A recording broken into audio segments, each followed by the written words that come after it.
Good afternoon, good evening, everyone. Good afternoon. Next topic, Josiah. He's going to be talking about hydrotherapy. So now we are going to be discussing about inflammation, right?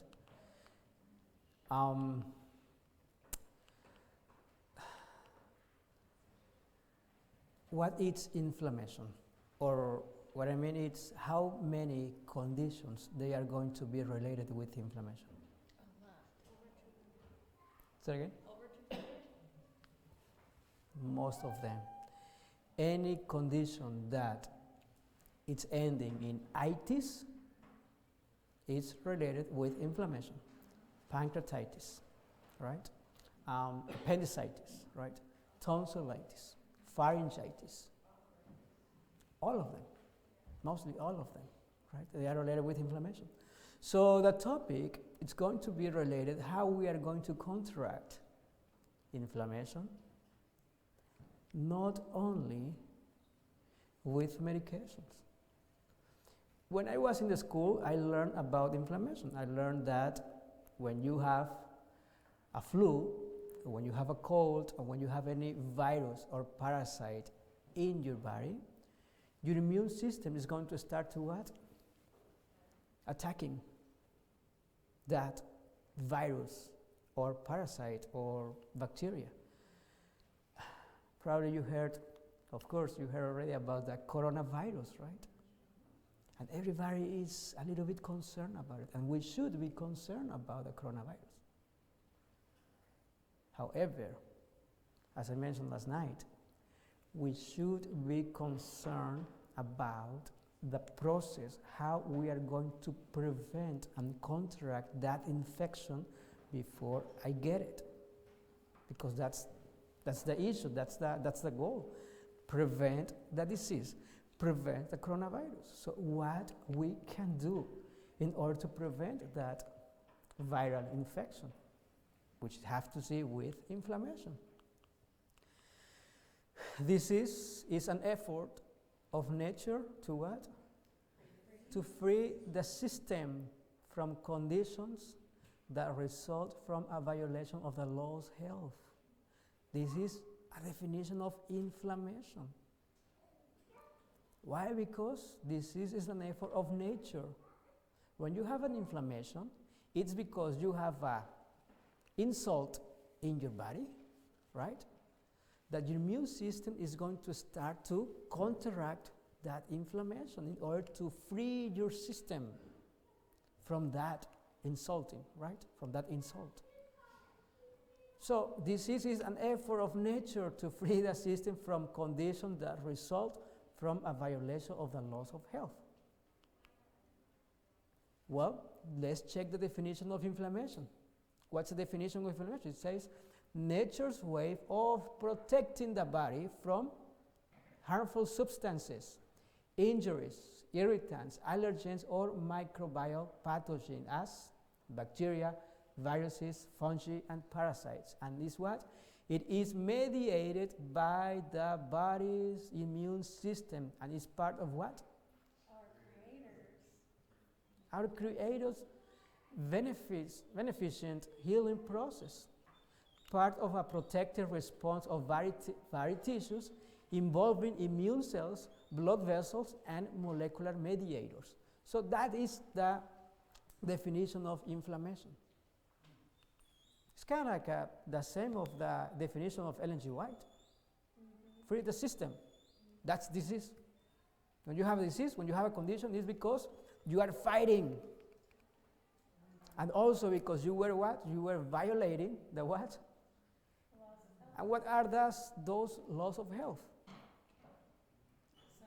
Sunshine, exercise, fresh air, nutrition, trust in God, water, right? Rest. Mm-hmm. Trust in God, right? Interesting how the definition of inflammation is almost kind of like the same with the definition of Ellen G. White, right? So, inflammation, or the process of inflammation, it has three goals. The first goal is what? Eliminate the initial cause of injury. You have a virus already in your body. You have bacteria already in somebody. Okay, well, the immune system is going to start to what? Attacking that bacteria, that virus, right? That's the initial goal of your immune system. The second goal of this process of inflammation was clears out of necrotic cells and tissue damage from the original insult in the way when you have an inflammation, your immune system is going to start to produce some chemicals. For example, hydrogen peroxide. Your body produces hydrogen peroxide. Your neutrophils, your immune system cells, they produce hydrogen peroxide. However, they use the hydrogen peroxide in order to kill the bacteria, right?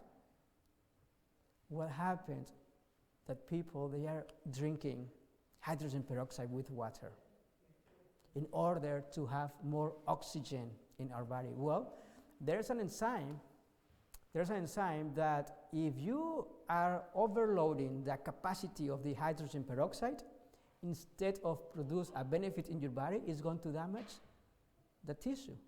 That's why we don't use it anymore in order to clean wounds, because it's damaged the tissue, right? So we have another compound, nitric oxide. You need nitric oxide in order to open the arteries, in order to have a nice blood flow.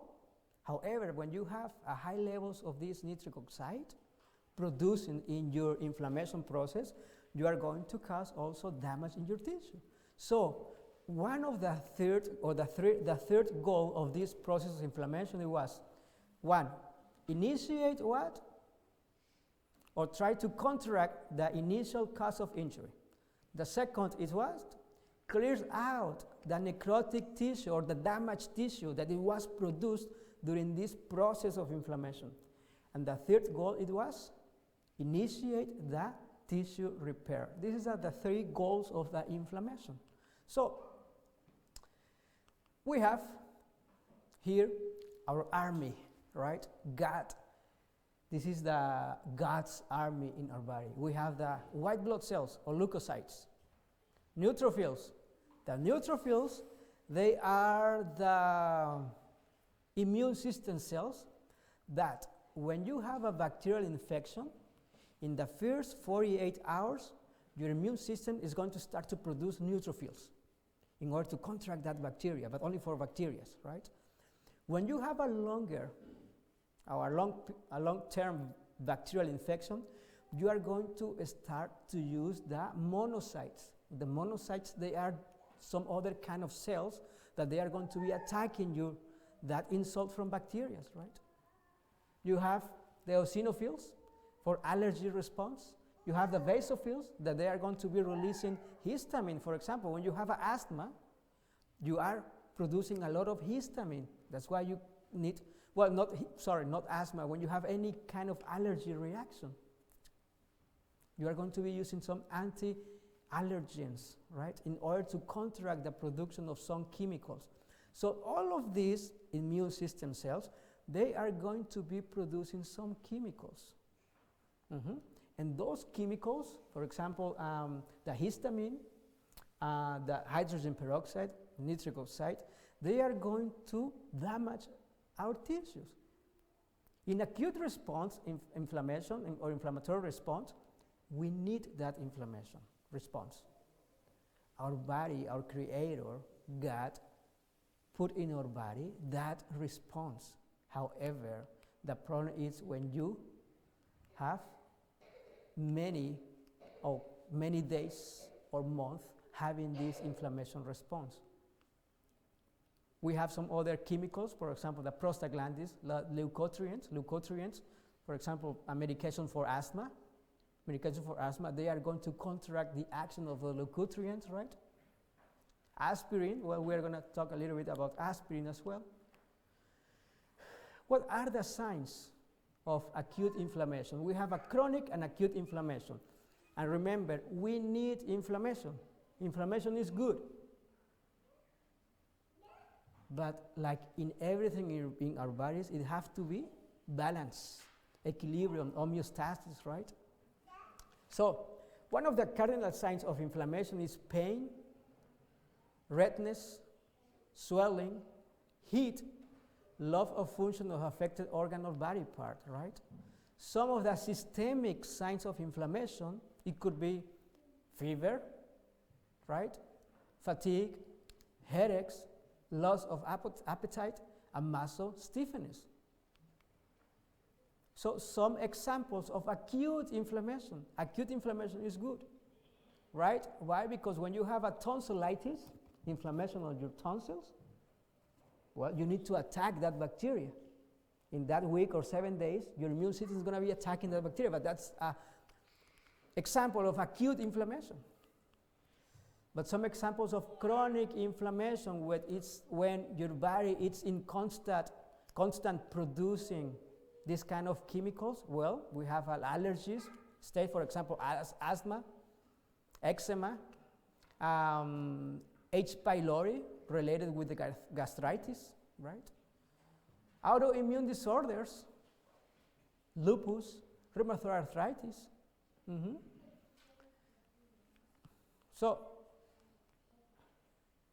some examples of your autoimmune disorders. What happens when you have an autoimmune disease? Well, when you have an autoimmune disease, is because your immune system, instead of attacking the insult, it's attacking your own body. So it's an autoimmune disorders. And we have here, for example, multiple myeloma, rheumatoid arthritis, lupus, psoriasis, Crohn's disease, ulcerative colitis, right? So inflammation is going to be related with most of the conditions that you know. So how we are going to promote inflammation? We have here some examples, for example, unhealthy diet. There is a toxin that you will find only in red meat that's called L-carnitine. L-carnitine in red meat. And L-choline is another compound that you will find only in eggs. And these two compounds, when you are eating red meat and eggs, your bacteria is going to convert this L-choline and L-carnitine into another compound that is called the TMA. And this TMA, your gastrointestinal tract is going to send it into your liver. And in your liver, it's going to be converted in another compound that is called the TMAO.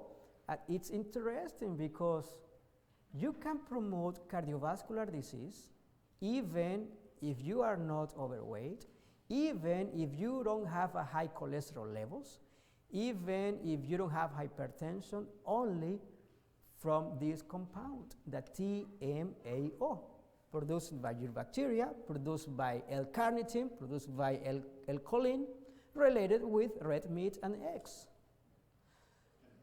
Eggs. L-choline from eggs.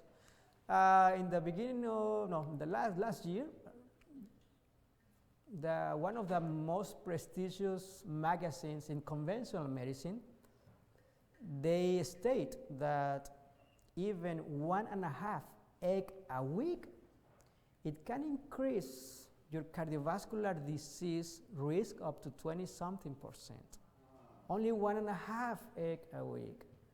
And it wasn't a study. They were following at least 17,000 individuals for 18 years. And at the end of these 18 years, the conclusion it was, okay, 1.5 egg a week, it can cause cardiovascular disease independently of other factors. Why? Well, probably with L-choline. Cleveland Clinic right now, they are the pioneers in this compound, in discovering this compound, the TMAO. And you can get a lab work and check your TMAO as well, right? In order to, well, be aware about what's happening with your chemicals and with your food as well, right? So this is from unhealthy diet. And what about when you are not eating fiber? Well, persons that they are not eating enough fiber, they are going to promote any colon or gastrointestinal tract inflammation. And your good bacteria is related with it. When you are eating enough fiber, good bacteria is going to produce some acids from fiber that they call the short-chain fatty acid. And short-chain fatty acids, they are the only acids that they can prevent oxidation in the cells in your colon, preventing, of course, oxidation, preventing what? Cellular damage, DNA damage, mutations in your DNA, and preventing colon cancer, right? Short-chain fatty acids. One of them is the butyrate, and you can get butyrate right now, in the supplement, area of the stores, right? You can get butyrate. The alpha butyrate, it's another compound, but this is from medium chain fatty acid, the alpha butyrate, the beta butyrate, right? And acetate and beta butyrate. And also you can get it in the store now, right? And this is just ketones, right? Okay, so what about sedentary lifestyle? It can promote also inflammation. Do you hear about the hypokinetic disease? Hypo means low. Kinesis is what? Energy or movement, right? Movement. Brothers and sisters, we are getting sick because we don't have enough movement. Sedentary lifestyle is one of the big factors in order to promote these kind of diseases. If you hear about the blue zones, right? That's in Loma Linda with the SDAs, right? What about if we can do a survey here in Hillsdale area and Pittsford area? Do you think that we will have the same results like the Seventh-day Adventist people that live in Loma Linda? Do you think that we will have the same results? Some of them, right? Yeah, some. But not because I am SDA, I'm gonna be living 8 or 10 years longer, right, than the general population, which the survey says that. The SDA is living 8 to 10 years longer than the general population, right? But something interesting that caught my attention to this article, yes, the Dan Butner, which is the researcher or the writer of this article, he mentioned, yes, because they are vegans, most of them, or vegetarians, because they are eating a lot of nuts, almonds, walnuts. But he's mentioned something important, because they have 24 hours every week in order to be connected with their Creator, but also with their community. And in this 24 hours period, it's like a sanctuary where you disconnected from the world, from your work, from stress, right? And you are resetting your clock in order to start a new week. So I like how this researcher mentioned this. And he posted a picture of a pastor in a Seventh-day Adventist church, right, baptizing one of the members. So we have many advantages, but we need to use it, right? We need to apply it. High stress and some medications. Do you hear about the medication omeprazole or omeprazole? Nexium, which is, we use it in order to prevent acid reflux.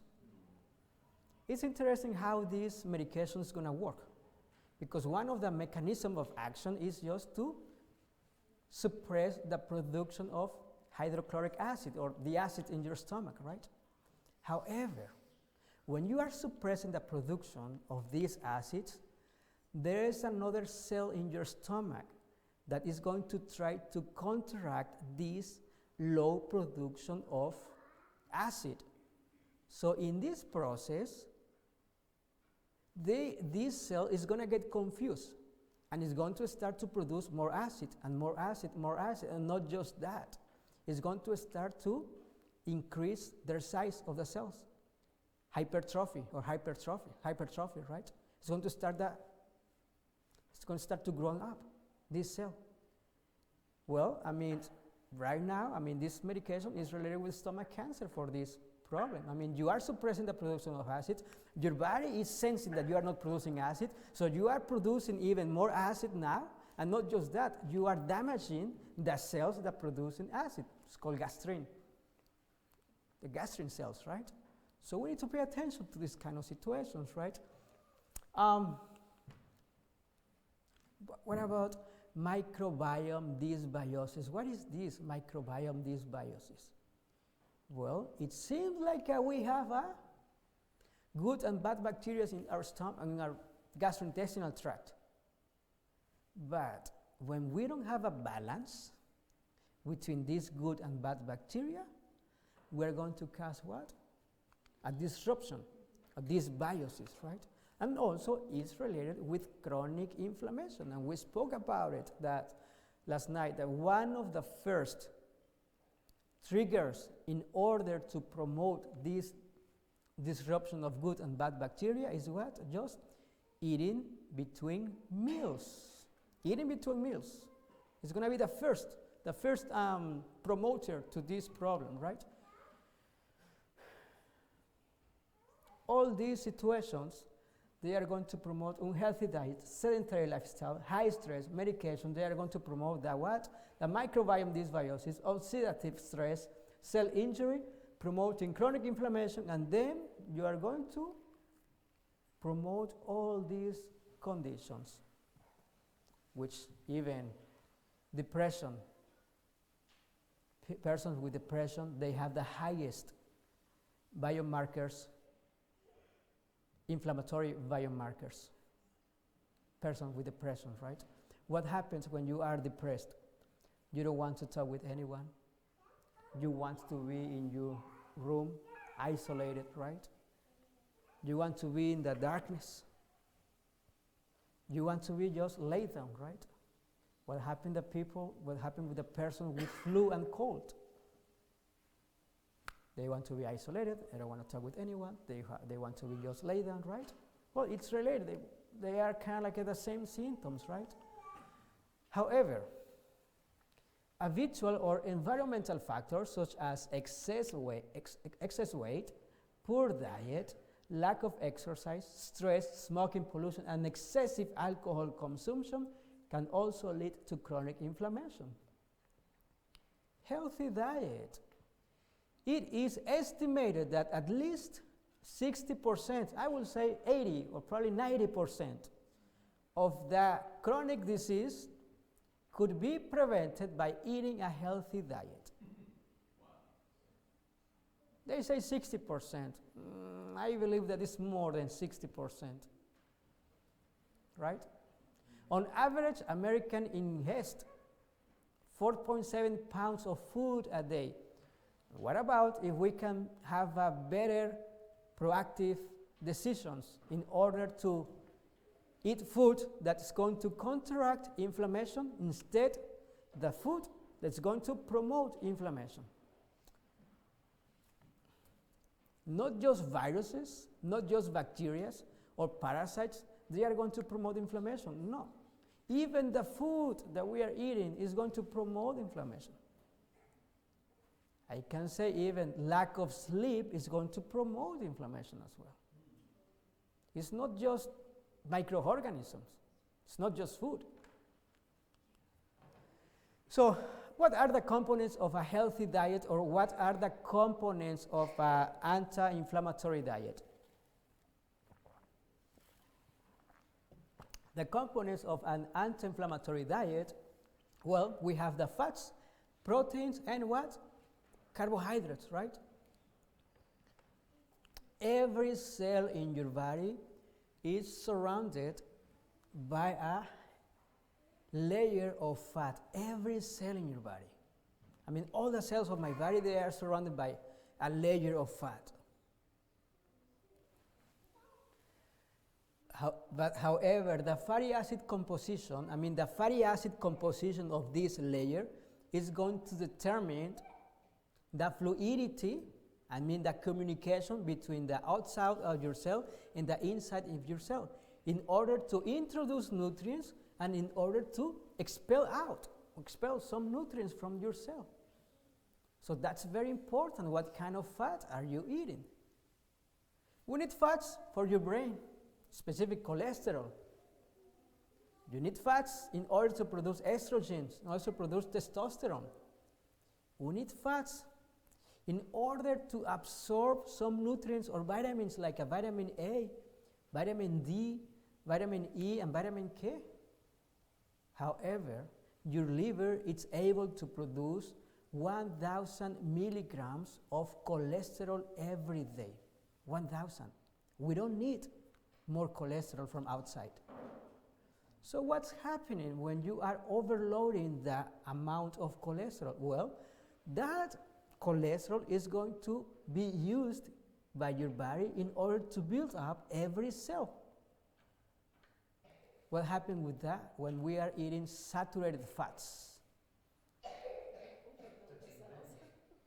Overbuild the cells. Exactly. So that they start polluting your arteries.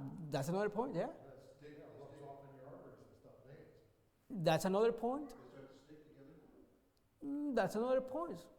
But taking in consideration that you need fats in order to build up every cell in your body, and that layer that surrounding your cell, it's very important, because if that layer it's surrounded also only by saturated fats, saturated per se just mean like these fat molecules, they are clumped together. They don't have any space between the molecules of carbon and hydrogen, right? They are clumped together. If you start to build up the membrane of your cell with this kind of saturated fats, what's going to happen with that layer? You are not going to be able to introduce nutrients into your cell, and you are not going to be able to expel out some toxins from your cell. And this is the key of what? Insulin resistance. This is the key of diabetes. It is true, cholesterol is going to clog your arteries, right? They're going to clump together, right? Some examples of saturated fats. When I mean saturated fats, the molecules of carbon, the carbons of these molecules, they are what? Together. They are saturated. So if they are saturated, and if we are building up our cells with this kind of fat, what's going to happen with this membrane? It's going to be saturated. We are not going to be able to introduce nutrients in our cell, and we are not going to be able to expel out some toxins from our cells, right? 46%, for example, some examples of fats, of saturated fats. Lard, 41% of the fats in the lard is saturated fats. Beef, 44%. Butter, 44%.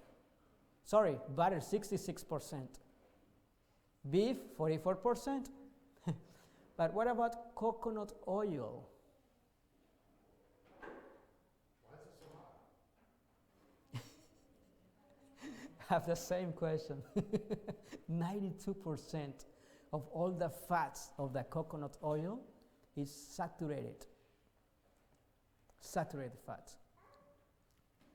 We don't recommend coconut oil in high amounts intake, because it tends to increase your bad cholesterol. In the Pacific Islands, there's two groups. People that they eat high levels of coconut oil, and people that they eat regular or low amounts of coconut oil. If you check these two groups, the high amounts of coconut oil intakers, they are having cardiovascular disease problems, right? Not with the low amount intake group. However, even that this 92% of the coconut oil is saturated fats, almost like a 65% it's in the form of medium chain fatty acids or medium, second? And no cholesterol. And no cholesterol in the coconut oil. Well, no, there's no cholesterol. There are medium chain fatty acids or medium chain triglycerides, okay? So, the importance of this, remember, well, for last night I mentioned something with people with Alzheimer's or dementia, right? What happened with these kind of individuals? They cannot absorb glucose. The brain cells, they cannot absorb glucose. That's why they need an alternative source of energy. And the medium chain fatty acids, the medium chain triglycerides, which now you can get it also in the store. In any store, you will have like a beta hydroxybutyrate or acetoacetate. Well, the coconut oil, it contains high amounts of these acids. And these are the acid, medium chain fatty acid or medium chain triglycerides, that they are going to cross the blood-brain barrier in order to nourish your cells, your brain cells. However, the studies mention that the coconut oil is good for persons with early dementia. However, after a month, you won't see any change. There is kind of like a tolerance for coconut oil. I don't know, or there's a resistance. I don't know what's happening, but they don't see a good result after a month of using coconut oil. And on top of that, if you continue using coconut oil, well, you can increase your bad cholesterol, right?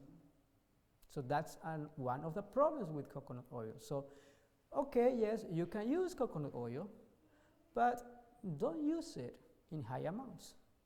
So now, if you ask me, what is the best oil? Olive oil, coconut oil, canola oil, avocado oil? Well, none of them. Why not? Well, because they are refined products already. Olive oil, it has already, well, in order to produce 100 milliliters of olive oil, I don't know how many olives do you need, right? And there, I don't know if you can help me with this, but there is a verse in the Bible, in Leviticus, where it says that it's like a commandment that we should not be eating blood, but either fat. Leviticus 17:11. Can you read it? Can you check it? Sure. Because it's very interesting. Because I have it right here. okay, read it. Oh, not with the fat. Never mind, I don't have it right here. Well, God put in the same level blood and fat. I thought that was because that's where the disease lived, if the animal was diseased. Yeah. So I mean, yes, as a very good Seventh-day Adventist, we don't try to eat or drink blood. However, I mean, in Leviticus, God is putting in the same level the fat of the animal and the blood of the animal, right? So it's interesting that even in the Bible, it's mentioned you should not be eating fat from animals, right? High intake of animal sources of saturated fats has been associated with increased cholesterol and cardiovascular disease, right? What about monounsaturated fats? What are these kind of fats? As I mentioned before, monounsaturated, well, they have more spaces right? Spaces between their molecules. So they have what? We will have more fluidity in our membrane. That's why they call monounsaturated. Their molecules of carbon and hydrogen, they are not clumping together. You will have more spaces within their molecules. And if you are using this kind of acid or this kind of fat, well, you are going to build up your cells having a better communication between the inside and the outside, right, of your cell, monounsaturated. We have the other ones that they call that polyunsaturated fats, right? Have more than one, usually multiple double bonds. Double bonds, we can say like the double bonds, it's the space between their molecules, right? What are some examples about this? Well, avocados, olives, nuts, walnuts. It's interesting why we should be eating nuts every day in order to prevent cardiovascular diseases. Well, you mentioned something very interesting, right? That the cholesterol is going to promote the plaque in your arteries, right? However, it has to be a trigger in order to disrupt or cause the rupture of this plaque of cholesterol in order to start to travel this plaque of cholesterol and blockage the blood flow in your arteries, right? However, the trigger in order to rupture the plaque of cholesterol is inflammation. And the only vitamin that has the property to inhibit or suppress this inflammation is vitamin E.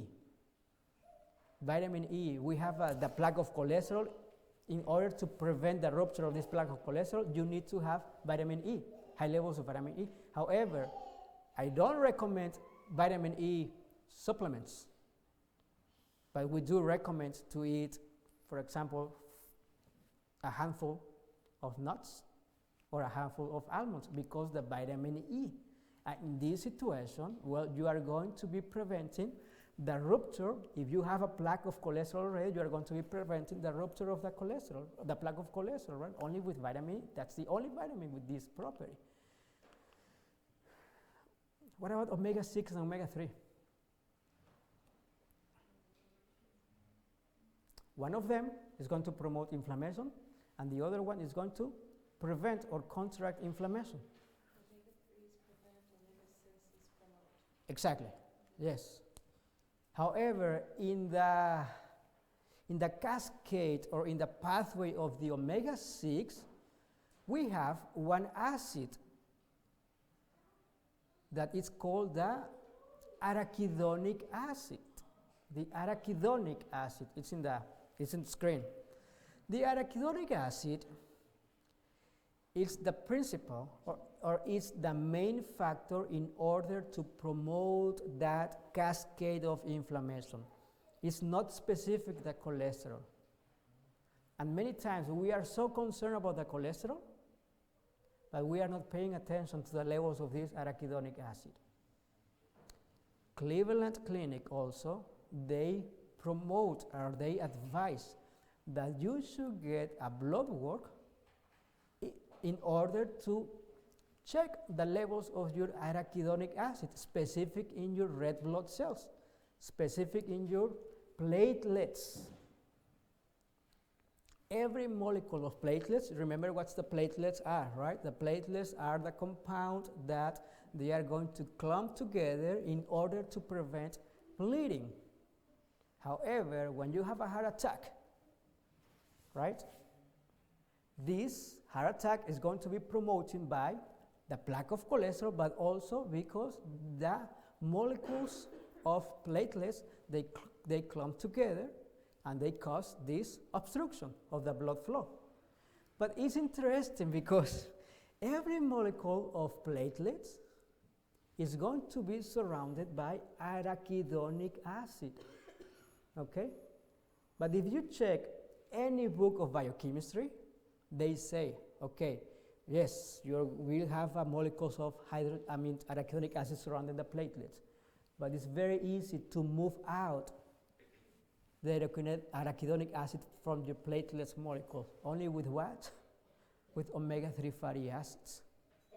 So, Cleveland Clinic says if you have more than 80% in the molecule of your platelets and 20% omega-3 fatty acids, you are prone to promote cardiovascular diseases, right?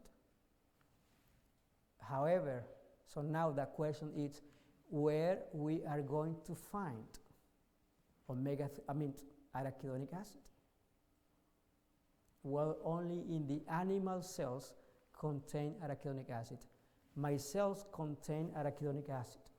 So every animal cells contain, and humans contain arachidonic acid. What I mean is, we are so concerned about cholesterol, but honestly, cholesterol is not specific the problem. The problem is the arachidonic acid, and this is the situation. What happens when you are following a standard American diet? Well, you are eating what? In some situations, you are eating 25 times omega-6 fatty acids containing arachidonic acid, and only one time eating omega-3 fatty acids, which they are counteract the inflammation. In many of the areas here in US, when the best ratio in order to have a balance or equilibrium or homeostasis is to eat at least 3 times omega-6 and only 1 time omega-3. To have this balance, remember, we need inflammation. We need inflammation. However, this inflammation has to be in control.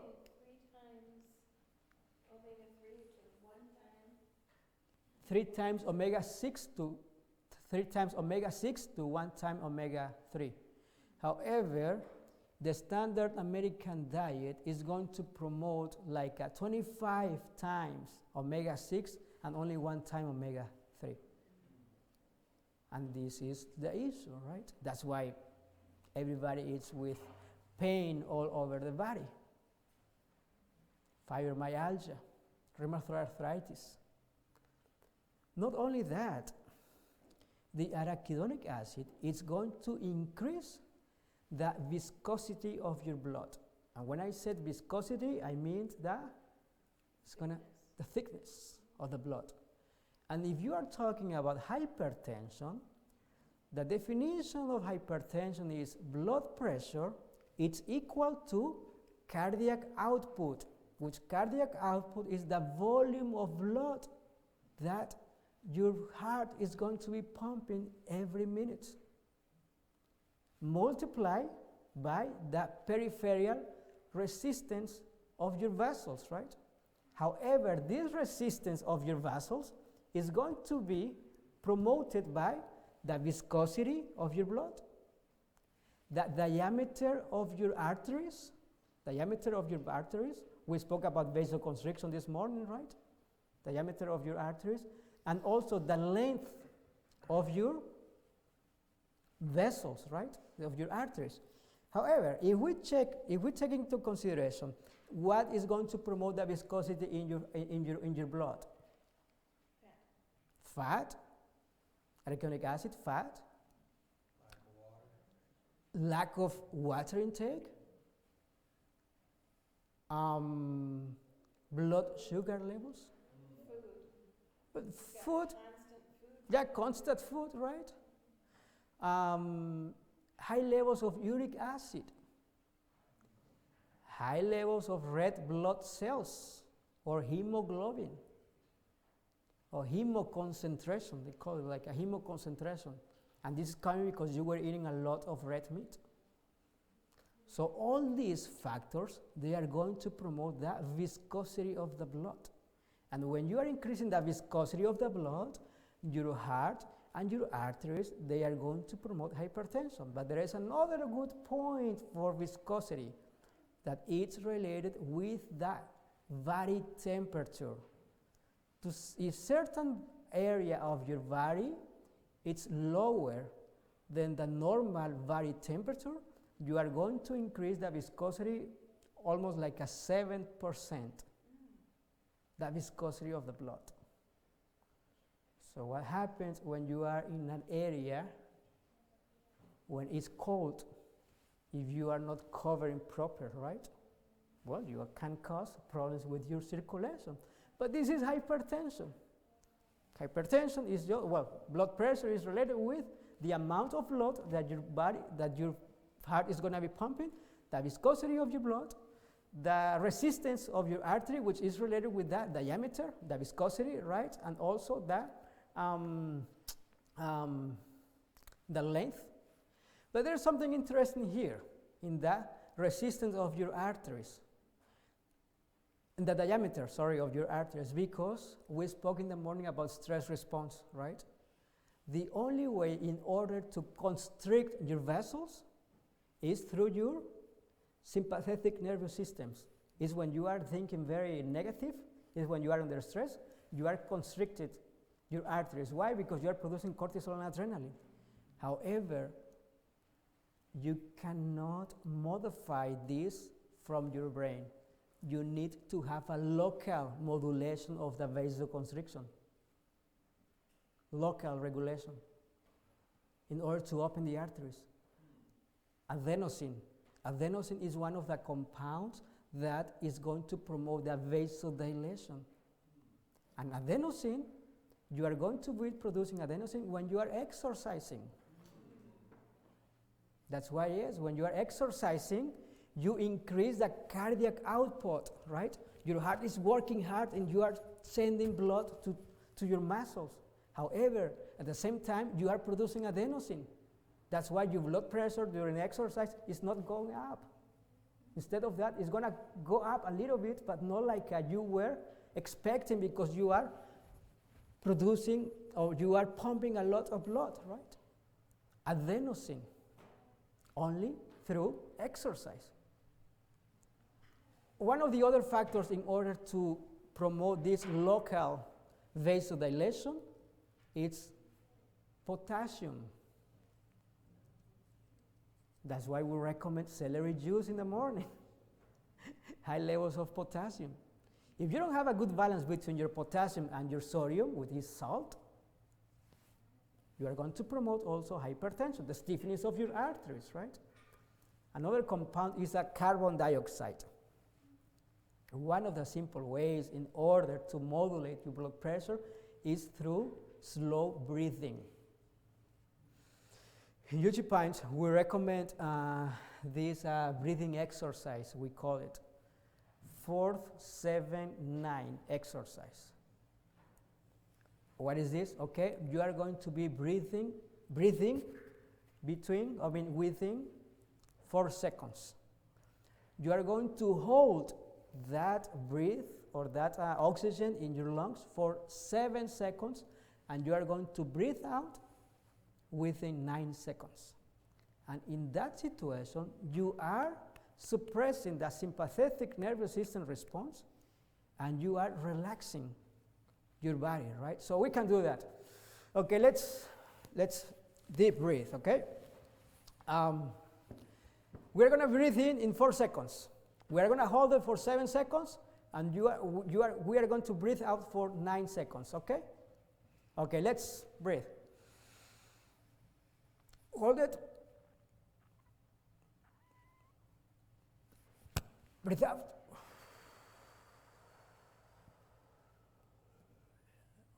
Wait, 9. 4, 7, 9.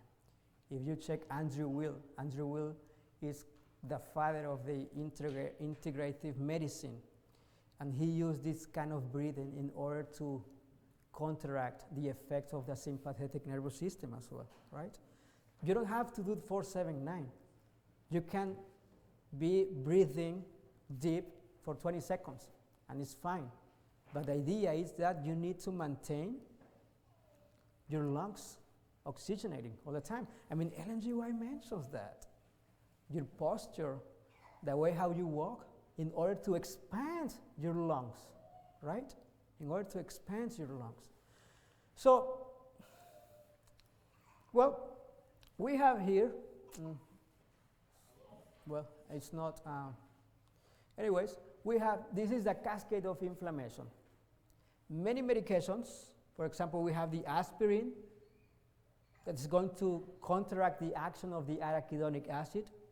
We have the montelukast, which is a medication for the asthma. It's going to counteract the leukotrienes, right? We have some other medication, for example, the acetaminophen, right? We have the corticosteroids, that they are going to inhibit the phospholipid A2 and the arachidonic acid as well. Anti-inflammatories, medications. However, you can promote up to certain extent inflammation with your food. We have the same molecules, the same enzymes, and the same enzymes that are going to be triggered by your foods, right? COX1, COX2, LOX1, LOX2. When you are having a vegan or vegetarian diet, forget about the fish. The fish, it has a high levels of mercury and some other compounds. However, yes, I was forgetting something. Remember the TMAO, right? Eggs and red meat, L-carnitine and L-choline. Well, when you are eating those foods, your body needs to convert it into another compound. In fish, you don't have to convert that TMAO. It's already there in the fish. High levels of TMAO. You don't have to convert that enzyme or that compound in your body because it's there already. And this TMAO, it's related with the highest levels of TMAO. It's related with the fish that they are deeper on the sea, right? Because it's related with the muscles of the fish. So they have the highest levels. So we have here the same picture, the same cascade of inflammation. However, how we can counteract this cascade of inflammation with foods or with herbs. For example, we have onions. Onions contain quercetin and apple. Quercetin is going to prevent or is going to inhibit the arachidonic acid. We have turmeric. There's almost like 20,000 studies about turmeric and how it's related with inflammation. Turmeric is going to do the same. Ginger, we spoke last night about ginger. It's going to prevent the production of prostaglandins, right? Rosemary, boswellia, feverfew. Feverfew is the best herb in order to prevent and counteract migraine headaches. Feverfew. Onions, right? Red pepper, which means cayenne pepper, right? It can help us also in order to counteract this inflammation response. What about carbohydrates?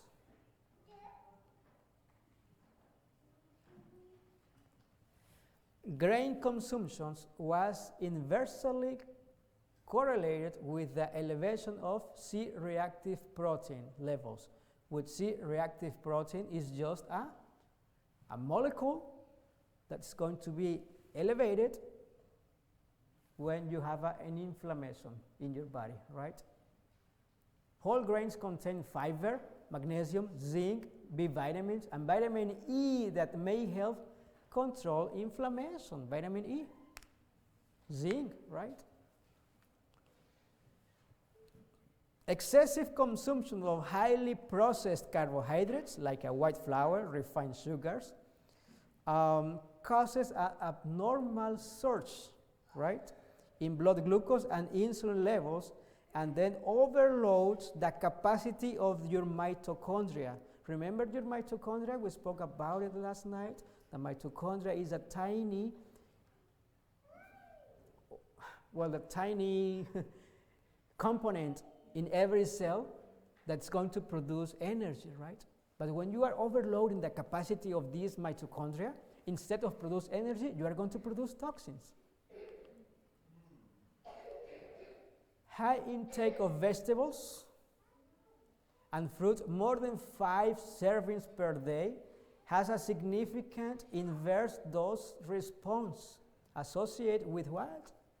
Inflammatory markers. Americans, US population, right, consume only 1.5 servings of vegetables per day and only 1 fruit per day.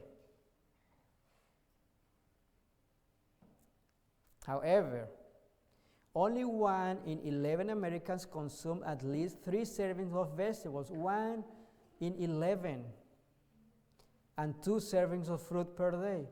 Even sadder is that up to 2/3 of this is from what?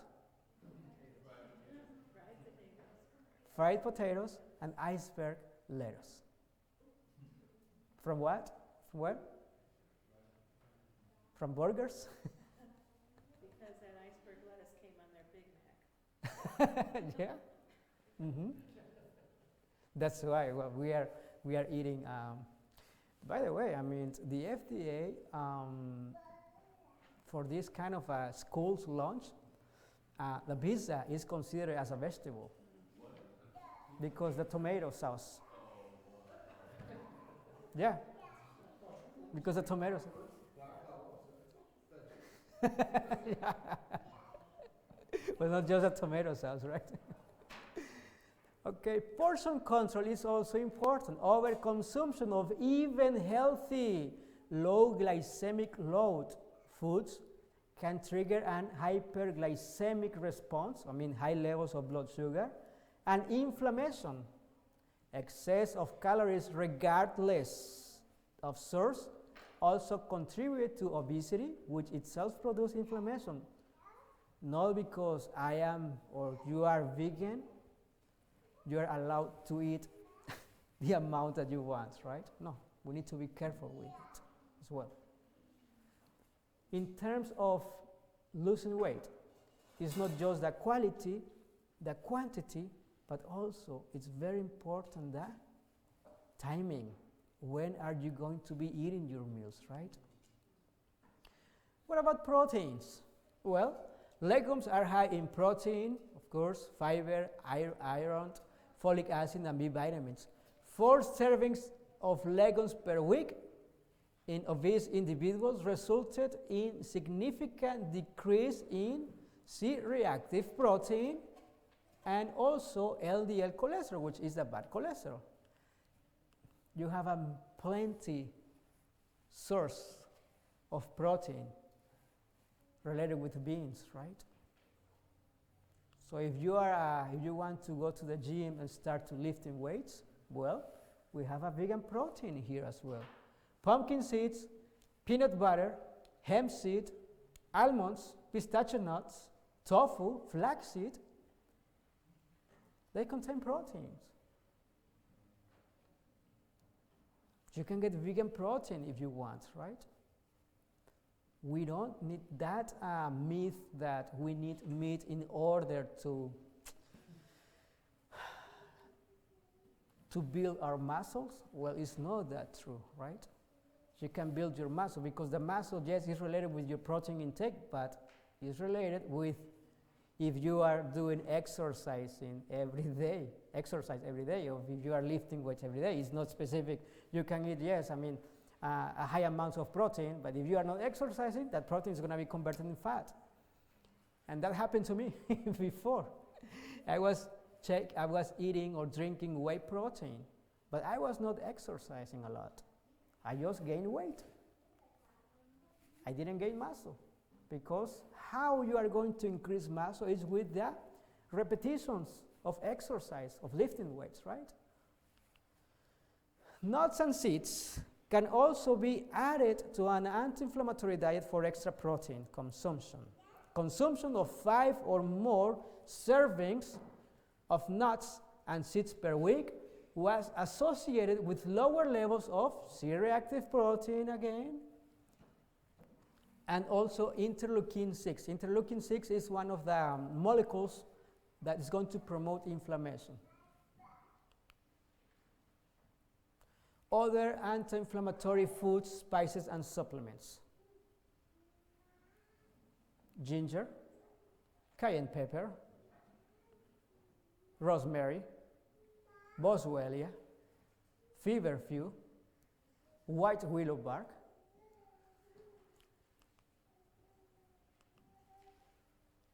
botanicals, anti-inflammatories, turmeric, ginger, boswellia, devil's claw, aloe vera, licorice, feverfew, rosemary, omega-3 fatty acid, and also charcoal. If you have a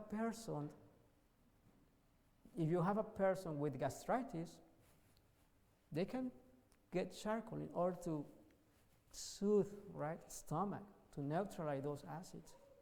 1 tablespoon of charcoal, 1 cup of water a day, that's enough in the morning, right? Hydrotherapy, which is the next topic, it's also related with inflammation, or we're decreasing the inflammation. Ice packs, cold compresses, contrast shower, and if you can do contrast shower in the morning, not in the night, in the morning, especially now that it's cold, you are going to be taking advantage of the cold water in order to spark your adrenaline and cortisol in the morning. Don't do it in the night, because that's going to activate also your stress response, and you are not going to be able to sleep.